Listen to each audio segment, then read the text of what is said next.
Antes de começar o vídeo, eu já peço que vocês deixem um like e se inscrevam caso não seja inscrito ainda. E se puder, deixe um comentário aqui que ajuda a aumentar o engajamento do vídeo.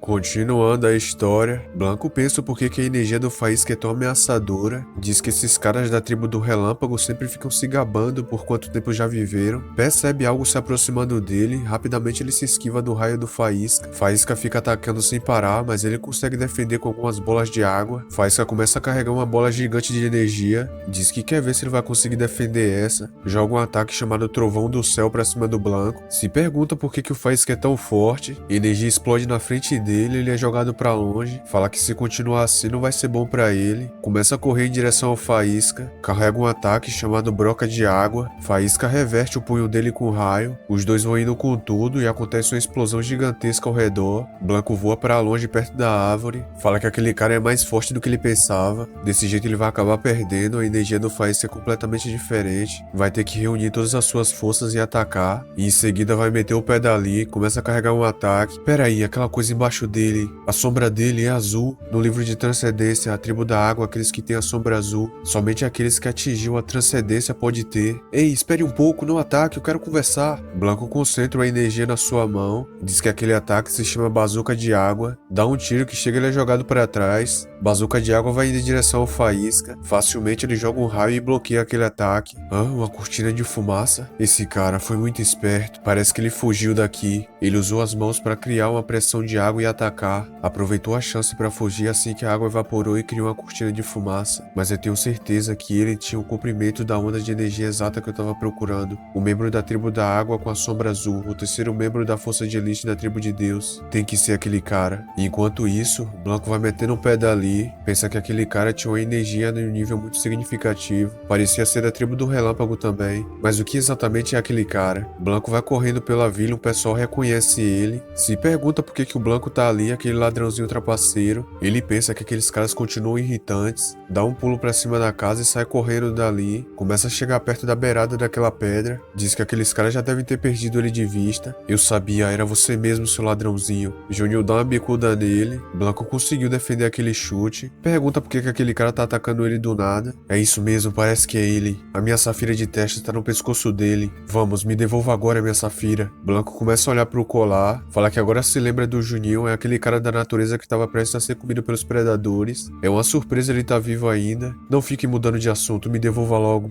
Essa água tá flutuando? Gota de água explode bem na frente do Juninho. Blanco diz que não tem tempo para ficar brincando com ele. Dá um pulo daquela rocha. Ei, não fuja, me devolva minha safira. Blanco pergunta por que ele deveria fazer isso. Eu vou pegar aquele cara de um jeito ou de outro. Vamos ver se você vai conseguir fugir disso. Juninho escuta a voz do Faísca falando pra ele parar. Faísca, o que você tá fazendo aqui? Ele diz que é perigoso seguir aquele cara pelo mar. O mar à noite é extremamente perigoso para eles. Aquele cara deve conhecer o mar com uma palma da mão dele. Eles não devem fazer nada até amanhecer. Além disso, o corpo do Juninho ainda não tá totalmente curado. Não é sábio ele se mover desse jeito nessa situação. Quando eu tava lá no quarto, eu consegui escutar umas pessoas gritando e olhei pela janela. Aquele cara tava fugindo e eu percebi que é a mesma pessoa que tinha roubado a minha safira. Faísca lembra do chefe dizendo que era o Blanco que tinha roubado a safira. Diz pro Juninho que assim que amanhecer vão ir até aquele farol. Então nós vamos acabar com aquele cara e pegar a safira de volta? Faísca diz que assim como o Juninho é um membro da tribo da natureza da profecia, aquela pessoa se tornará um ativo crucial para a força de elite da tribo de Deus. Mas por que tem que ser uma pessoa daquele tipo? Parecia haver muitos outros membros habilitados da tribo da água na cidade. Faísca diz que o Juninho pode não gostar, mas há uma diferença significativa entre a tribo de Deus regular e a tribo de Deus que atingiu a transcendência. Tem que ser aquela pessoa. O novo membro da força de elite da tribo de Deus que se juntará a eles da Aquamar é o membro que alcançou a transcendência da tribo da água que tem a sombra azul. Com certeza é aquele cara. O Blanco vai ser uma das forças essenciais para vencer o Cancún. Algumas das tribos de Deus selecionadas são capazes de alcançar um estado de extremidade através de anos de treinamento rigoroso. No entanto, alcançar a transcendência não é algo que você possa alcançar através do trabalho duro e de treinamento. É um estado que existe em um plano de existência diferente. O estado de transcendência é decidido pelo destino. A pessoa tem que nascer com isso. Faísca, mas eu não posso esquecer o que eu vi com os meus meus próprios olhos ontem. Eu sou contra aquele cara se juntar a nós. Faísca segura no ombro do Juninho, diz que entende o sentimento dele, mas o caminho que eles devem seguir para alcançar os seus objetivos deve ser seguido até o fim sem nenhum passo de erro. Não há nenhuma dúvida em sua mente que o Blanco foi destinado a se tornar o terceiro membro da força de elite. As mensagens entregues através da profecia de Vênus os guiarão para o caminho certo. E enquanto isso, no farol, Blanco fica ali sozinho, pensativo, começa a lembrar de algumas coisas, um pessoal falando que ele não passa de uma raça inferior que cheira mal. Além disso, aquela sombra embaixo dele é sinistra. Eu pensei que tinha esquecido de tudo isso, mas o meu encontro com aquela pessoa me fez voltar essas memórias. Por quê? Mas por quê? Aquele cara da tribo do Relâmpago começa a lembrar do Pudre falando que tá na hora dele levantar. Aconteceu há 10 anos atrás em Aquamar. O pessoal fica chutando o Blanco, dizendo que ele é sujo, não passa de um ladrãozinho. O outro dá um chute nele e o joga pra longe. Esse aqui é o Blanco quando tinha 6 anos de idade. Ficam tirando onda que além de fedendo, o Blanco não tem paz. O Blanco deve devolver todas as joias que ele roubou da vila. Se ele não fizer isso, eles vão fazê-lo vomitar toda a comida que roubou deles. Pergunta se ele roubou aquela coisa que tava no bolso dele também. Parece que o Blanco não tá disposto a desistir de tudo tão facilmente, então ele vai ter que ensinar uma lição pra ele. Blanco dá um pulo e agarra o cara. O outro fica rindo dizendo que o cara apanhou por uma criança. Blanco fala que ele não é sujo, aquelas comidas e joias foram dadas pela pessoa que fica no farol a ele. O cara diz que ele tá mentindo e já vai preparando uma pedra pra jogar. Uma pessoa aparece e bloqueia aquele ataque. Pudre diz que foi ele que deu as joias e comidas pro Blanco. Agora é pra aqueles pirralhos parar de intimidá-lo. Vão indo embora falando que o Pudre e o Blanco formam uma dupla perfeita. Um velho solitário que vive no farol e uma criança que não tem paz. Fala que aquela sombra azul do Blanco foi o que levou os pais dele à morte. Pudre pergunta se ele é aquele garoto que vive na caverna térmica. O Blanco pode ficar com aquelas joias, ele tem muitas. Blanco diz que tá tudo bem, que ele não precisa se preocupar com isso. Ele só pegou aquela bolsa de joias por diversão, acaba jogando ela no chão. Pudre fala pra ele que purificou um pouco de água de alta qualidade hoje. Pergunta se o Blanco não quer ir ao farol mais tarde pra ver. Blanco para e percebe que ele tá morrendo de fome. Acaba indo ao farol com o Pudre, começa a beber aquela água. E em seguida vai pra cama tirar um cochilo. Tempinho se passa e bem ali dentro do farol, Blanco pensa que acabou dormindo ali, já faz muito tempo que ele não dorme tão bem. Alguém começa a bater na janelinha, pensa que aquilo ali parece ser uma janela e não uma porta. Quem é que estaria batendo nela e ainda nessa altura? Vai abrir pra dar uma olhada. Pudre fala que ele finalmente acordou, percebe que ele tá flutuando no ar numa altura gigantesca. Pudre pergunta se ele é algum dorminhoco, já que o Blanco tá bem, pergunta se ele não gostaria de ficar com ele ali no farol. Blanco diz que pode ficar ali só se for por alguns dias. Aquela sensação de segurança e calor, um calor que ele nunca tinha experimentado antes, foi a primeira vez dele sentindo aquilo. Blanco pergunta como é que o Pudre consegue flutuar no ar. Ele fala que só pode fazer isso brevemente, mas guerreiros habilidosos da tribo do Relâmpago podem lutar livremente no ar, mas quanto a ele já fica sem fôlego só por fazer isso um pouquinho. Dizem que os guerreiros lendários como o Herói do Trovão, Faísca e o General Tesla são capazes de fazer tal coisa. Blanco se questiona se isso é verdade e pergunta pro Pudre se ele não tá mentindo. Pudre ri, diz que é verdade, que pode provar isso pra ele. Diz que agora ele vai começar a rotina diária dele, vai empurrando aquela roda com os pés. O Pudre usa aquele método para funcionar o gerador, ele faz aquilo por quase meio-dia. Antes do Pudre chegar na Aquamar como faroleiro, os membros da tribo da água eram regularmente eliminados pelos predadores. Por esse motivo, todos receberam o Pudre de braços abertos quando ele chegou. A tribo do Relâmpago tinha habilidades de combate superiores, dessa forma eles poderiam ficar mais seguros naquele lugar. Pudre manteve as instalações ao funcionar o gerador todos os dias. A energia criada pelo gerador do farol formava uma parede elétrica para afastar os predadores, enquanto as instalações que ficavam na metade inferior da parede purificavam as águas. Através dessa purificação, os micro-organismos começaram a florescer novamente. Os predadores foram capazes de saciar sua fome com isso, o que os impediu de invadir a vila. Aquilo era o melhor que o Pudre poderia fazer pela Aquamar, já que ele não era um membro da tribo do Relâmpago do tipo guerreiro. Dessa forma, os dias pacíficos na Aquamar duraram dias a fim, mas um dia em específico algo de estranho aconteceu. A tribo da Aquamar começou a tomar essa paz como concedida, e para piorar as coisas, algumas pessoas começaram a ridicularizar o Pudre por falhar em conseguir se livrar de todos os predadores do oceano. O pessoal diz que o Pudre só fica gastando a eletricidade deles. Além disso, aqueles predadores sumiram do mar há anos. O que é que o Pudre fica fazendo todos os dias? Talvez ele esteja apenas fingindo que está ajudando a tribo deles. Aquele velhote deve estar se sentindo culpado por algo. Blanco aparece, dá uma bicuda nas costas dele, pergunta se o cara não sabe que quando a tribo do Relâmpago tá carregando, eles devem ficar em silêncio. Aquele cara continua sendo o mesmo tolo que era 4 anos atrás. Naquele tempo, o Blanco tinha se tornado muito mais forte. Pudre, todos ficam zombando e ridicularizando seus esforços. Por você ficar mantendo batendo esse paredão elétrico, então por que você continua com isso? Podre fala que é porque ele experienciou desastres em primeira mão. Não importa quais fiquem ridicularizando, ele vai continuar fazendo isso para impedir que o desastre aconteça de novo. Fala pro Blanco não se preocupar muito com isso, que quando a paz for restaurada um dia, que tal ele ir até o mercado de Portillion com ele? Portillion é uma grande fortaleza e comerciantes vêm para vender todos os tipos de itens raros de todo mundo. Ele comprou aquilo de um mercado lá também. A safira branca de fonte infinita de energia, também é conhecido como minério branco. Aquilo é uma joia rara que libera energia infinita. Foi bastante difícil de conseguir aquilo. Blanco diz que aquilo só parece ser uma pedra velha. Provavelmente o Podre foi enganado pelos comerciantes, ele só não tá querendo assumir isso. O Podre tem que ficar funcionando aquele gerador dia após dia. Como é que aquela pedra gera energia infinita? Podre diz que, para ser sincero, aquele minério branco não produz energia infinita sozinho. Ele escutou isso de um amigo alquimista chamado Vilcro. Blanco ri e pergunta se ele tem amigo. Podre fala que ele não é alguém para dizer isso, até porque ele também não tem um amigo. Blanco fala que tem um, que ele vai ser general um dia. Podre pergunta se ele tá falando do Maré. Blanco fala que o Maré é tão forte quanto ele e também gosta do farol. Podre diz que, voltando à história dele, aquele minério branco precisa de 10.000 deckers de eletricidade para criar energia infinita, mas com a força dele ele só consegue fazer 1.000 deckers. O membro da tribo do Relâmpago, não guerreiro como ele, é mais do que o suficiente para construir a energia manualmente como essa. No passado, as árvores de Baekun cobriam todos os continentes, e quando a primavera chegou no Morro dos Heróis, onde estão consagrados os sares dos guerreiros da tribo do Relâmpago, foi uma vista incrível, não dava para descrever em palavras. Não há nada mais honroso para a tribo do Relâmpago do que ter o seu sari colocado lá. Blanco pergunta o que é sari. Podre fala que é como um símbolo de convicção dentro do corpo do guerreiro da tribo do Relâmpago, é como o seu coração, a fonte de poder. Blanco diz que isso parece ser bem inútil, que agora o Podre só tá dizendo um monte de coisa que não faz nenhum sentido para ele. Árvores que tem madeira e flores brancas não faz nenhum sentido. Podre fica bravo e pergunta se o Blanco ainda não acredita nele. Tempinho depois, numa caverna, Blanco pergunta pro Maré se aquilo ali não parece ser uma banheira. Maré fala que aquele lugar é realmente ótimo. Blanco diz que o Maré é a primeira pessoa que ele conta sobre aquele lugar. Blanco fala que aqueles são minérios térmicos. Ouviu dizer que um artesão da tribo da pedra escavou aquele lugar há muito tempo. Maré pergunta se foi o Podre que disse isso pra ele. Ele diz que começou a praticar artes marciais da tribo da água e já fez algum progresso. Maré pergunta se ele tá falando sério. Pensa que depois de muito tempo ele já consegue ficar em pé na água. Aposta que o Blanco ficará surpreso em descobrir que ele já atingiu esse nível de ficar na água. Tempinho depois, Blanco pergunta se o Maré consegue se mover daquele jeito na água. No momento em que o Maré viu aquilo, ele se sentiu como fracassado. Dá as costas, fala pro Blanco que ele já vai voltar. Blanco pergunta por que ele já tá indo tão cedo. Ele diz que acha que não tem tempo pra ficar saindo mais. Se ele quiser se tornar o próximo general da Aquamar, estará ocupado treinando. Além disso, ele tá ficando cansado desses truques de farol do Blanco. Acha que não deve mais ficar perdendo tempo e saindo com ele. Blanco fica surpreso em escutar aquelas palavras vindas do amigo dele. Maré vai andando sem olhar pra trás. Em sua mente fica pensando o porquê. Se passaram o quê? Foi 1 ano? Não, não foi isso, foram 2 anos. Na verdade foi muito mais do que isso. Todo esse tempo ele ficou treinando sem parar, dia após dia, noite após noite, mesmo ao ponto de morrer de fome, se privando de ter uma boa noite de sono. Deu tudo isso para dominar as artes marciais da tribo da água, para que pudesse se tornar o próximo general da Aquamar. Depois de tudo isso, todo esse esforço, ele só consegue ficar parado em cima da água. Por que foi o Blanco que nasceu com esse talento ao invés dele? De todas as pessoas, por quê? Por que teve que ser logo o Blanco? Ele não entende por que esse mundo é tão injusto. Fica lembrando do que viu agora há pouco, pensando como tudo isso é trivial, o farol e as artes marciais de Blanco. Ele tem que parar de ficar pensando nisso e desistir de tudo e assumir a grande tarefa de se tornar o próximo general. Naquele dia, tudo que o Maré poderia fazer quando enfrentou o talento inato de Blanco era continuar lembrando do seu nobre nascimento. Pai fala pro Maré que já disse a ele antes, nem todos os membros da tribo da água nascem iguais. O Blanco é só um órfão que nasceu amaldiçoado. Como é que Maré pode andar com alguém como ele quando se tornar o próximo general de Aquamar? Maré pensa que o pai dele estava certo o tempo todo. No dia seguinte, após o Maré ver o talento do Blanco, diz pro pai dele que vai parar de visitar o farol e começar as lições para se tornar o próximo general, como o pai tinha dito antes.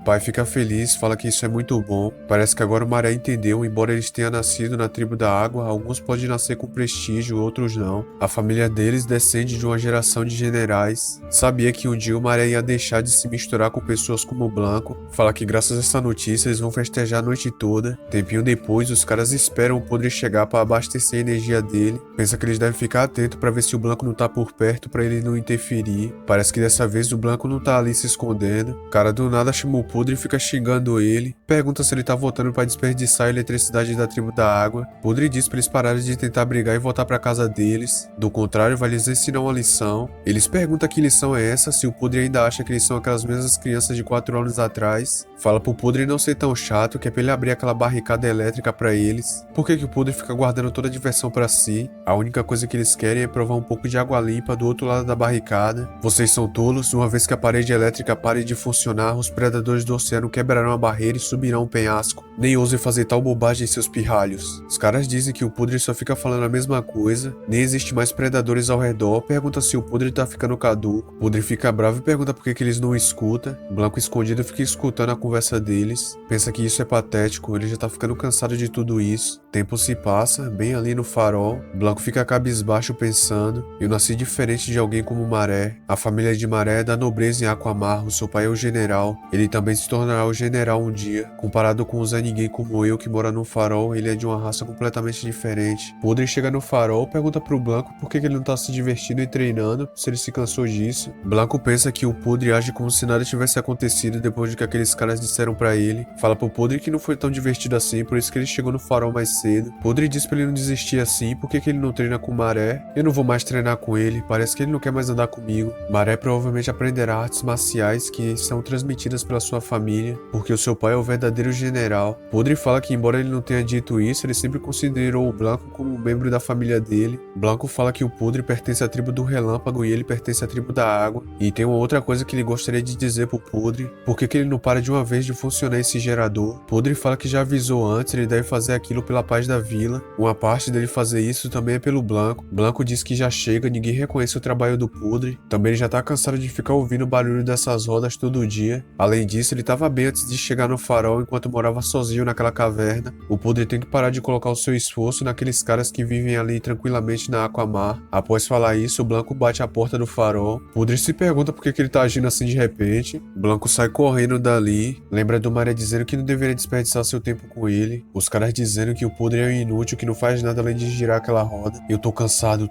de tudo isso. A minha vida sem valor e esse tolo do Pudre. Ele poderia simplesmente parar de girar aquilo. Eu tô cansado de tudo isso. Começa a lembrar de um tempo atrás o Pudre perguntando o que ele queria. Ele pergunta se o Pudre não gostaria de ir com ele brincar um pouco. Pudre fala que sobre isso agora não vai dar. Ele ainda nem carregou a eletricidade suficiente, mas irá logo atrás dele assim que preencher o resto da energia necessária. Por que o Blanco não vai jogar sozinho por enquanto? Blanco fala que gostaria que fosse com ele. Acaba indo brincar na praia sozinho. Um tempo se passa e o Pudre nem foi brincar com ele. Naquele mesmo momento, lá na torre, Pudre se pergunta se ele adormeceu assim que gerou energia suficiente pro dia. Ele deveria ir brincar com o Blanco. Começa a olhar pra baixo na perna dele. Pensa que o Blanco deve ter voltado e o visto dormindo, assim dormir logo do lado dele. Tudo que aquela criança queria era ficar do seu lado. E enquanto isso, na praia, um daqueles caras pergunta se o Pudre não tá agindo de forma tão excessiva. Já se passaram muitos anos desde a última vez que eles viram o predador. Pudre provavelmente sabe que os predadores já se foram. Aquele velho fica fingindo que há predadores por perto, porque assim que eles descobrirem a verdade não vão precisar mais da ajuda dele. Por causa disso, ele teve uma ideia. O outro cara pergunta o que é. O armário da casa do general, ele acha que tem muitas ferramentas lá. Pergunta o que o pessoal acha de abrir aquela barricada e brincar um pouco lá no mar. O outro diz que parece ser ótimo. Menina do grupo pergunta se o Maré descobrir. O cara diz que o filho do general só se importa em treinar e ficar mais forte. Se eles o pegarem, só precisam dizer que vão precisar das ferramentas para fortalecer a defesa. Aquele cara não deve se importar com isso. Dessa forma, eles vão conseguir tomar um banho e ver algumas ostras no mar. Tempinho depois, eles vão até a casa do general, pegam as ferramentas e vão correndo dali. Logo atrás dele tem alguém bem em cima da casa. Começa a chamar eles e pergunta o que eles estão fazendo. Maria pergunta o que eles estão levando do armário, que além deles ficarem fazendo bullying com a vizinhança, agora estão roubando também. O cara pensa que tem que agir normalmente. Diz pro Maré que ele não precisa ficar exagerando. O vice-general queria que eles reforçassem a barricada elétrica sobre a parede. Dizem que a barricada no riacho está desgastada. E o Maré conhece muito bem o temperamento daquele velho. Menina lá atrás pensa que ele é muito bom em contar a história. Maré fala pra eles colocarem as ferramentas de volta assim que terminarem. O cara diz que tá tudo bem, que vê ele mais tarde. Cochicha que, como ele tinha avisado, o Maré não se importa com nada além de si mesmo. Fica bravo pelo jeito que o Maré falou com eles. E que sabe que ele é o filho do general, mas eles são mais velhos. Um dia ele ainda vai dar uma surra no Maré e no Blanco. O carinha lá atrás pensa que ele vai perder de qualquer forma. Eles conversam entre si falando que a água não deve ser profunda ali, então dá pra ir. Que aquele velho do Pudre só fica gerando essa energia que não serve pra nada. Diz pra eles puxarem com muita força, parece que aquele portão tá abrindo. Depois de fazer um pouco de esforço, o portão acaba se abrindo. Joga um tapete naquela área elétrica falando que vai ajudar a isolar. Começam a atravessar pro outro lado falando que aquela água tá bem limpa. Quanto tempo faz desde a última vez que eles tomaram banho numa água purificada? A sensação de nadar ali é muito boa. O outro diz que é mesmo, parece que eles estão na nuvem. Todo esse tempo eles ficaram com medo por nada, mas mal sabia eles que logo ali embaixo da barricada haviam 3 monstros do Lago Ness adormecidos. O líder deles acaba percebendo a movimentação depois de muito tempo. Assim que percebe que tem algo se movendo em cima deles, ele acorda na hora. O cara diz que conseguiu encontrar um bug aquático. Parece que há micro-organismos se criando ali. Dá uma pancada no bicho. O outro rebate, mas o bicho acaba voando pra trás. Outra pessoa fala que agora é a vez dela sacar a bola. Diz que o único propósito para um organismo primitivo como aquele é servir como brinquedo. Os caras começam a suar e se perguntam o que é aquilo. Ela pergunta o que é de errado, se foi pelo jeito que ela tratou aquele organismo. O cara se cagando de medo fala pra ela olhar pra trás. Outros 2 predadores aparecem atrás do líder. Os caras começam a gritar de desespero. Saem correndo na água falando pra ajudarem ele. Os 2 bichão já vai indo atrás. Esse segurante aqui é resenha demais, né? Tava tudo de boa. O podre tava ajudando eles de graça ainda. Os caras foi tipo, pô, por que esse cara da tribo de raio tá ajudando a gente de graça sem reclamar ainda? Ele tá viajando, Ninguém pediu ajuda dele. Enquanto o predador vai indo por cima, o outro já vem nadando por baixo pra acabar com eles. E enquanto isso, naquela caverna, Blanco pensa que parece que ele cochilou por um tempo. Começa a lembrar do que ele disse pro podre sobre pertencer à tribo do relâmpago, que eles não têm nada a ver com o outro. Ele tava muito bem antes de chegar no farol morando naquela caverna. Podre, será que eu fui muito duro com ele antes? Uma sombra se forma ali na caverna. Ah, mas quem é que tá fazendo essa sombra? Assim que ele olha pra cima, deseja ter continuado dormindo ao invés de ver aquilo. Congela e tranca o botico na hora. Eles conseguiram entrar por causa daquele tapete condutor que os caras que foram de arrasta pra cima deixaram. O predador dá um tapaço no Blanco, voa longe na parede da caverna, começa a tossir se perguntando o que tá acontecendo.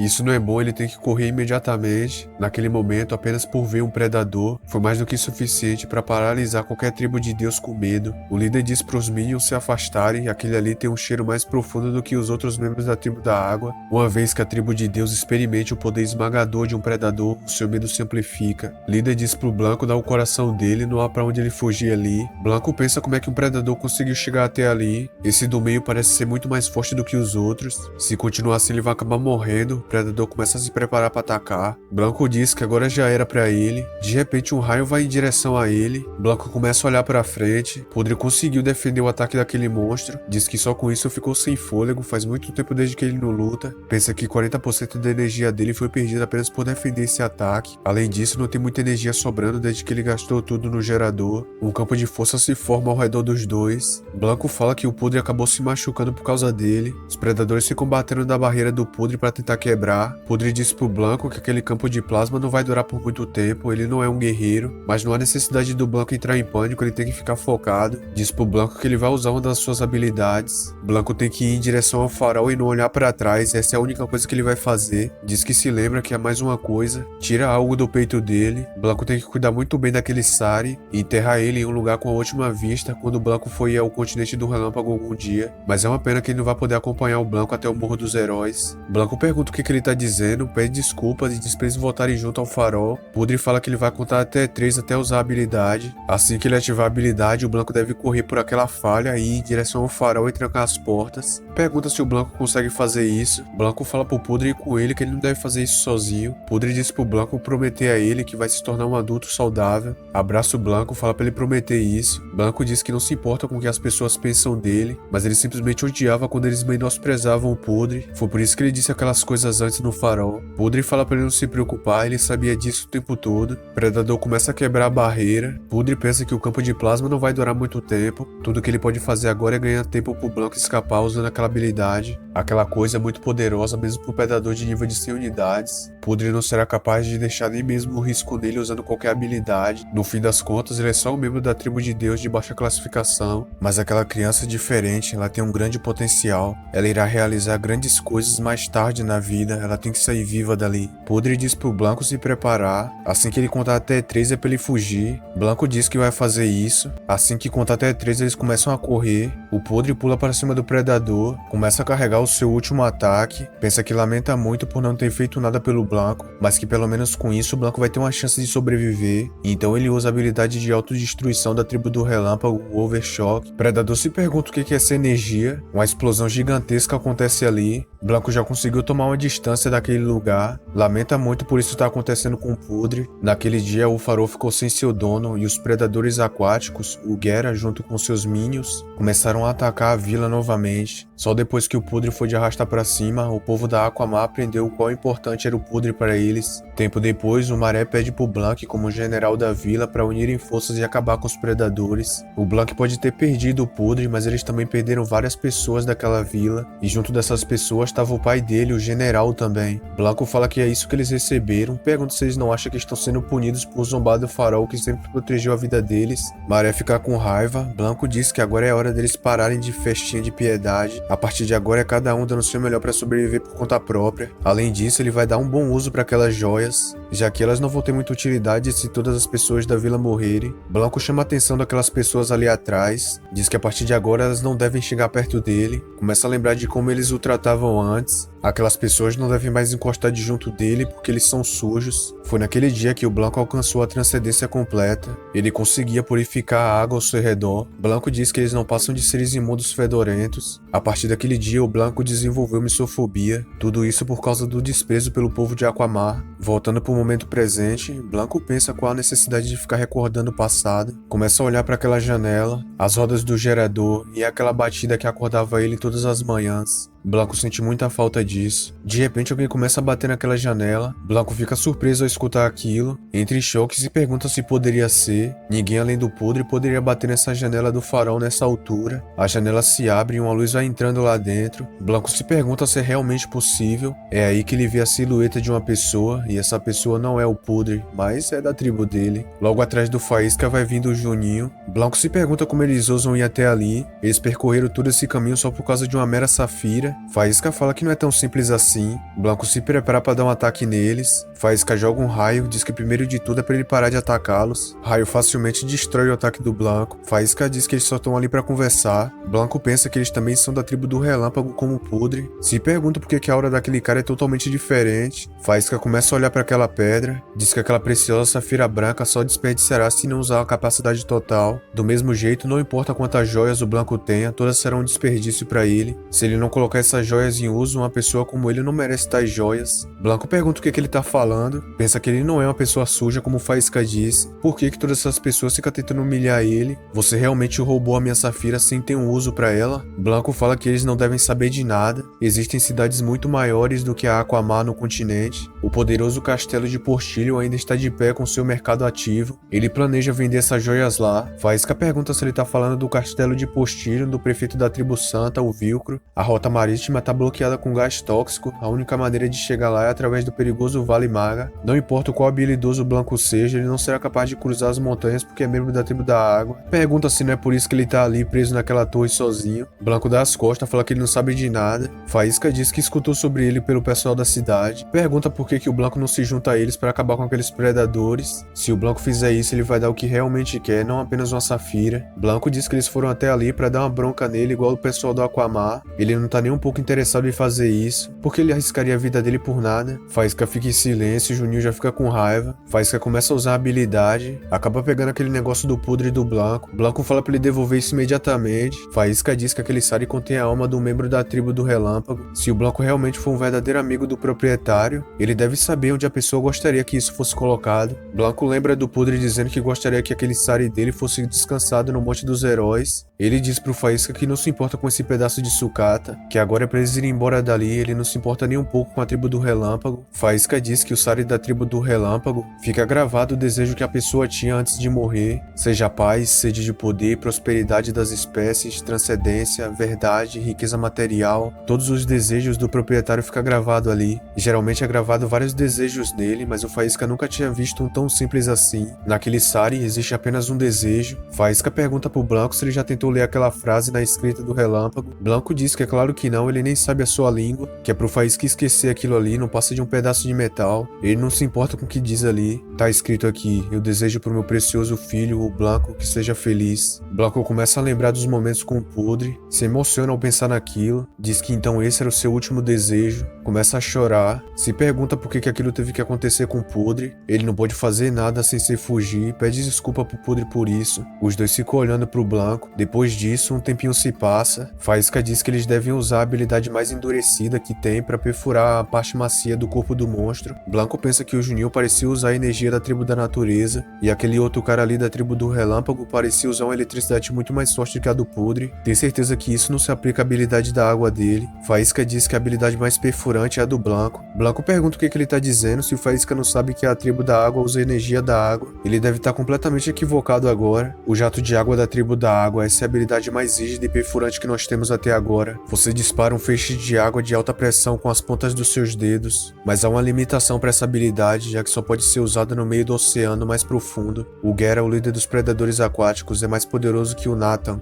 já que eles não vão lutar num terreno sólido. Essa é uma desvantagem quando se trata de uma batalha no mar. Não podemos esperar para que eles subam para a costa. Devemos usar esse tempo para garantir a nossa chance de vitória. Temos 4 dias, vocês dois devem dominar suas habilidades a tempo. Se ficarmos atrasando muito, o Cancún vai acabar evoluindo e todo o plano será em vão. Blanco, eu e você vamos pro mal, onde você poderá aproveitar melhor suas habilidades. Será perigoso, mas você terá a melhor chance lá. Com o tempo que nós temos, essa é a nossa única opção que resta. Blanco pensa se essa for a única opção, isso significa que ele tem que dominar essa habilidade antes da batalha. Faísca pensa que deve ser possível dominar essa habilidade tendo transcendência, mas se tudo que consegue fazer é concentrar a pressão da água nas pontas das mãos, ele acabará morrendo afundado. As artes marciais da tribo da água, não, todas as artes marciais se baseiam na posição dos seus pés. Tudo pelo qual eles trabalharam pode ser inútil. Enquanto esses dois praticam, preciso pensar em uma forma de superar esse problema. Isso fará ou quebrará o resultado dessa batalha. Enquanto isso, o Juninho fica treinando. Lembra do Faísca dizendo que ele tem que imaginar os 2 eixos acorrentados nas suas mãos. Dessa forma ele conseguirá jogar e puxar a habilidade. Aquele gatilho da âncora tá muito lento para se iniciar. Também não pode ser controlado facilmente, portanto não pode ser usado com efeito total em batalha. Assim como o Faísca me ensinou, devo primeiro me acostumar a controlar a energia da natureza em quantidades adequadas. Vamos lá, eu consigo. Juninho faz um machado com a energia dele, se prepara para jogar em direção a uma árvore, joga aqueles 2 machados que acaba prendendo nela, e em seguida ele puxa o machado de volta. Eu tenho que me lembrar da sensação que senti agora. Enquanto isso, lá com o Blanco, abra o seu abdômen inferior para prolongar o estado de energia. É crucial que você mantenha-se concentrado na ponta da sua mão enquanto se mantém nesse estado. Atraia energia para a ponta do seu dedo nesse mesmo estado e descarregue. Então a sua consciência de outras áreas do seu corpo começará a se desfazer e fará com que a energia flua para esse ponto. Blanco pensa que essa não é como a habilidade da tribo da água que ele vem desenvolvendo por todo esse tempo. Não faz ideia de como Faísca sabe mais do que ele sobre as habilidades da tribo da água e no seu máximo potencial, mas de qualquer forma vai escutar o que Faísca disse. Abriu o abdômen inferior e respirar fundo até encontrar um estado de energia. Então é isso, eu realmente consegui. Parece que ambos dominaram suas habilidades mais rápido do que eu esperava. Isso é bom, dessa forma vamos lançar um ataque assim que o sol nascer amanhã.